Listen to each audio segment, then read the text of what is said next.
All right, so as I said, here's the key take-home message. If you experience a hurricane, there's always help for your boating and waterways, and just stay positive in that kind of stuff. You're going to have an initial emergency response from the Coast Guard, from FWC and DEP as part of the emergency management services at that time. And the part that we were able to take advantage of was a secondary cleanup. When we had an opportunity with National Fish and Wildlife Foundation, NOAA, and FWC to partner to actually apply for some of their grant funding after that initial cleanup had taken place under emergency conditions. I didn't know what to do at the time that we had Hurricane Michael. I didn't know who was going to take care of what went on. I just knew what I could do. And I think that sometimes you find yourself in that kind of strange place under those hard circumstances that you have to make a decision on what it is you can do. And you look around you and you go ahead and take in faith and step out and try to, go ahead and see what you can do for your community when it needs it the most. A lot of times I left my community to go help other people in other places for hurricanes. Why couldn't I take care of the people at home when they needed it the most? And so these resources are there for anybody that's willing to step up and take a chance. As we talked about earlier, VTIP, the FWC grants that we have every single day, we haven't stopped. I would say we've stopped working on Hurricane Michael. When the last boat was cut up into small pieces last December, if that gives you any idea, 5 years ago was our anniversary on October the 10th. So we were finishing up this project in December. That's how long some of this can take. So we're already working on the next storm with what Chantil and other people are doing every single day with what FWC, and we had Lieutenant Wicker here earlier, Captain Clemens. We work with law enforcement every single day to try to address those types of situations. So for this NIFLIF grant that we set up for, I took on the role of writing the grants, kind of playing the general manager, making sure that we had all the resources in the field. My co-PI was Jennifer McGee. For those that don't know Jennifer, she works with FWC and their law enforcement division and in boating and waterways. And so she can also provide you with a wealth of experience. Savannah and I are currently working with her on some of the other targets that we just experienced with Idalia. And so through all these different storms, from Idalia to Ian to Sally with Rick and Robert, and through Michael, we have learned quite a bit of things. And the things that we did with Michael may not be exactly what we do right now. Key to what we had a team of people that helped us every day that we hired under the grant. If you think about a grant and taking on those types of extra work, we've got enough work already. And then we had a hurricane on top of that. We need extra people. And so with the grant dollars, we were able to hire project managers and assistants. Our first project manager was Frank Mancinelli. He passed away during the middle of our grant cycle. And so it's not that I can't go through all this without thinking about him and thanking him for all that he did during our time of need and trying to get us through all this stuff. We also had COVID at the same time, which is having to deal with all the extra time delays related to government, the governor saying that we needed to shut down portions of the government and we had to restart investigations on different law enforcement cases. That also added to the protracted amount of time that we had go on. But we have this really nice network of people in various counties throughout the state, especially in Northwest Florida. So Eric and Ray were our cohorts in Gulf County, and then Christy Huntley and Brittany were helping me on the On the fiscal side, I don't know if any of you saw all the different types of problems on the fiscal side of things with corruption and those types of things. It was really a blessing to have somebody away from the hurricane area to actually oversee all of the expenditures and keep us on the straight and narrow and make sure that everything worked out. And Chantil and Julia in my office, and then Savannah were also available to help on that kind of stuff. I know that we heard earlier today from people as to where they're, this kind of stuff just gets in your blood, so to speak. As far as a derelict boat, or for me, it might be a hurricane and a derelict boat. But I recognize that in other people in this room and other people that I see. This is a picture of my granddad. And my granddad was the Civil Defense Director, Emergency Management Director in Baytown, Texas, as I grew up with my friend for over 50 years. And this was his hurricane awareness little newspaper that he put out in the Baytown Sun. I think this was like 1985 or something like that. But it's not your, it's nice to have that kind of lineage, but when it's your storm, it becomes a little bit different. And so this was our storm, and this was October the 10th, 2018. And right over the top of my house was predicted to be 147 miles per hour. So we evacuated at 5 o'clock in the morning and went to Slidell. And when we came back home, this is the kind of the things that we saw. It was the first Category 5 hurricane to hit Northwest Florida. It was 160 miles per hour over Mexico Beach. We had 175 vessels removed and that were mitigated after immediately after the storm. And then you're faced with, what do we do now that these people that have kind of responded or have left and they've gone home? This was at the marina downtown in Panama City, where the Marine Civic Center is. Prior to the storm, one of the guys I met was looking for his boat underneath all that wood. And he told me that there were over 100 vessels in the slips the morning before the hurricane hit. This is what it looked like the next day. And so on the next ground, it was just all those types of intensive type kinds of things. So I was glad to see the emergency response, but then we were faced with trying to figure out what was left and how to take care of that. We mainly focused in Panama City, Port St. Joe, Apalachicola were our main areas. Debris, there was about 600 structural debris sites that we had, which included, all the different types of things associated with the waterfront, with docks and boat sheds and those types of things, and then about 70 different vessels that we could locate. So the first question was, how much money do we ask for? And I asked for $5 million. And I did that based on a survey. I'll show you some of those in just a minute. And they said, will you take 3? I said, yes. And I wasn't sure if it was going to be enough money. Over time, though, what we saw is, one, because we took so long, people were able to find their own solutions to problems through insurance and other personal funds to actually remove those vessels. So we actually ended up with about $3 million is what we expended throughout this project over those 3 years there.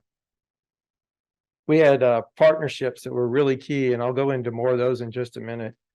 But there are places that, as somebody that's not in law enforcement, I have to have somebody to help me. The sheriff's office was key.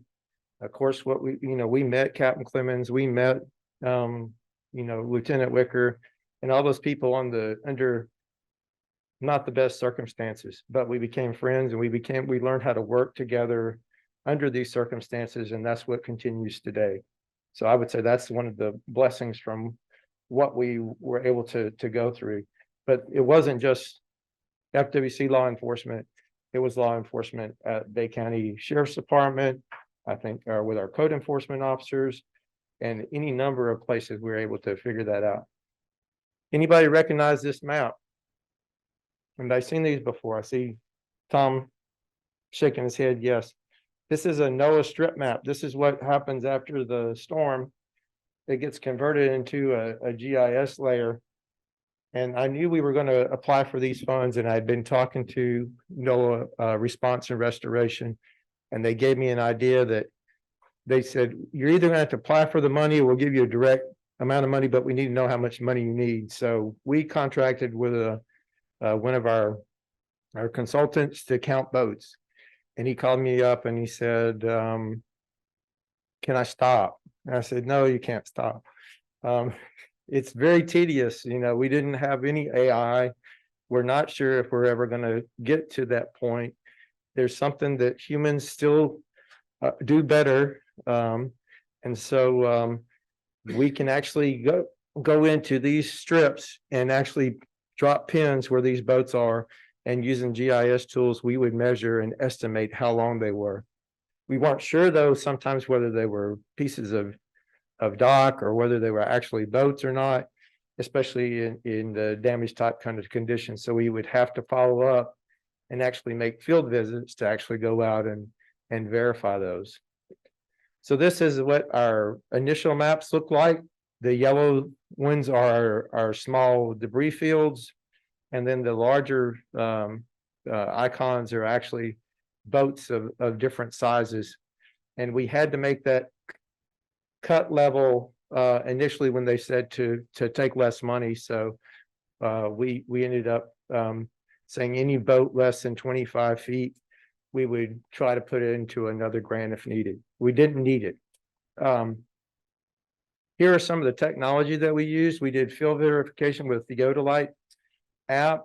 You can get this on iPad or you can get this on your iPhone, and you can actually take a picture and it overlays it with this different set of numbers, both the date, the time, the GPS coordinates, and you have those records so that you can go back and take a look at them later on. This is another one that's called ArcGIS Field Maps. We work with our Bay County GIS department. They set us up on that so that we could actually go out into the field and from a boat verify what we saw and what we had pinpointed using the ArcGIS earlier. So you go through there and you say, oh, I see that boat, and so you can verify it in the field. And if you don't have data or a internet connection in the field, then when you get back home, it automatically uploads and gets you the information back to what goes on. What we found out though is if you're in a boat and you're looking across the salt marsh or any number of places, you cannot see all the boats that you need to see from a vessel. By far the best thing that works, and where I would start if I ever had to do it again, I would not pay the first contractor. I'd pay another contractor to go out, and I would just fly everything up close and be able to monitor that way. They can do so much with drone technology now, and the databases that they're able to draw. This is one of our maps that they did for us not too long ago, within the last year and a half or so. And those are all our targets.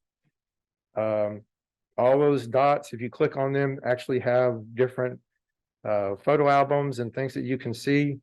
They can even measure those and tell you how big they are.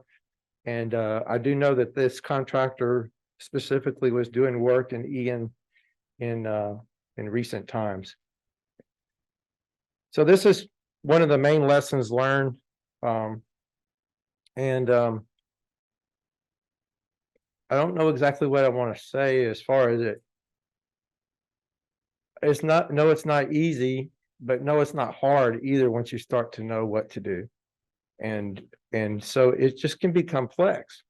And so you unravel one layer to go find another one, and it just takes time. And so that's where having somebody on staff that could actually help do that really makes a difference.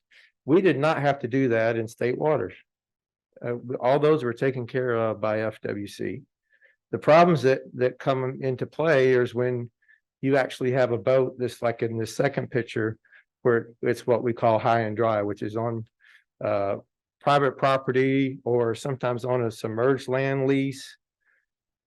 Those then become a different type of animal that you have to go in and try to figure out who the owner of the boat is. And we've heard that before. Owners of boats have rights. And so I don't know that it's as hard as what I thought it was when I first started, but it does require some extra help. And where we had to go, we couldn't go to FWC, so we went to a local elected official with our sheriff's office, and then they were able to help us identify and find the vessel owners. As far as the registration goes, we could not get into that database. So when you have high and dry vessels, the first thing that you're going to need to do is you're going to need to find the owner. And that's what this is trying to show you right here. And I'll just go down this side. Can I go down that way? I guess where's the remote there? Just to add to what Scott's saying, when I was going through the interview process before Frank had passed, he was a massively integral part of our office. They ended up taking me to a residential area in a place called the Cove. It's one of our neighborhoods.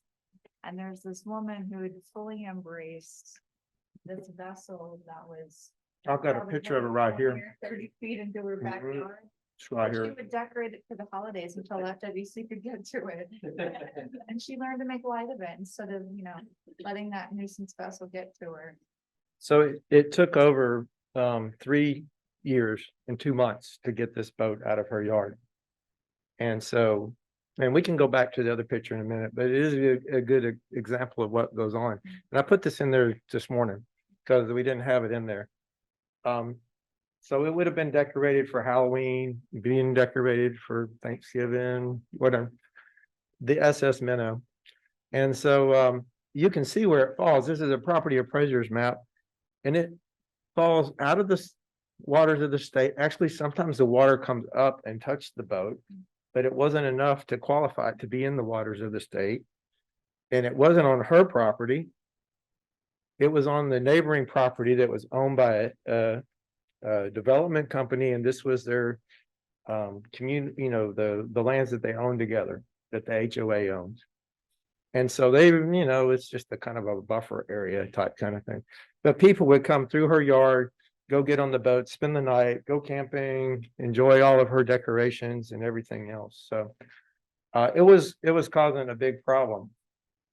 And so we were able to actually go through the process with code enforcement from Panama City on this one, actually go through the other route where we didn't know what and we didn't have an owner, and then put placard on the boat for a number of days, and then actually put an ad in the paper that talked about this is a public notice for this vessel if this is your vessel and have interest. Otherwise, the vessel will be turned over for either sale or removed under different Florida statutes. These numbers right here, these are from the FDMV. These numbers, VSTL 12 helps you to convert title to junk, which we've heard a little bit about today. This is title to abandon, which then could be moved back to junk once you have that. So that is kind of how this one was that Chantil was talking about was removed. There was another boat on the far right hand side. That boat actually, we notified, placed the placard, put it in the newspaper, and then somebody called and said, "That's my boat." And I was like, "What? Nobody reads a newspaper." So that was just kind of a little bit of a craziness to show you that, yes, they do read the newspaper and these things do work. And in this case, we did put the boat owner in contact with the property owner, and they were able to work that out. These just show you some of the things that are a challenge, where we're blessed to have these wonderful contractors that helped us. University of Florida helped us with our invitation to negotiate, which allowed us a lot of flexibility to send contractors with the right assets and the right equipment to the right situation to help with bigger boats. And then this is one of my favorites. This is the last boat, and it caught on fire. And they were cutting it with a torch. There was an ice box. This was a trawler. And when they got to the insulation, it caught on fire. And so they had to put it out, come back, rent new saws. And so about, we were almost done. And about 5 or 6 days later, they had the saws and they were able to cut it up into small pieces and then turn that in. So overall, we added about 500 owners we helped that we spread across that. What we spent on waterfront access to those shoreline residents was over $1 million. Another 262,000 we helped as far as our state lands go. We had 62 impacted boats that we removed from St. Andrew Bay from May 2020 till December of last year, and 14 more in Franklin County in 2021. Overall, we removed, including boats and debris and everything, 2.5 million pounds and recycled 404,000. And we did numerous assessments, both online and in person. And again, I just wanted to remember Frank, think about what he did for us. And then it was really kind of neat after a few days after he passed away, the first project he worked on in Dog Island at Alachua Trust, the area that they cleaned out for the Pelican Inn, we were trying to promote and trying to benefit some of our marine wildlife, and this sea turtle came and nested. So it was really cool. So with that, I'd be happy to answer any kinds of questions that you might have. We're always ready to help you. I try to help when I can if there's a storm. And so, and if you just have general questions about boats and how to deal with the high and dry stuff, I can point you to at least some of the resources that we found helpful.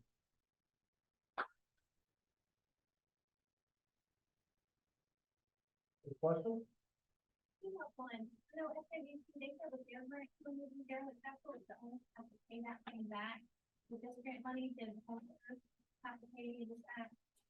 No, in this case, and a lot of times when the hurricane impacts the vessel, that's and considered a different category, and so they did not have to do that in this hurricane.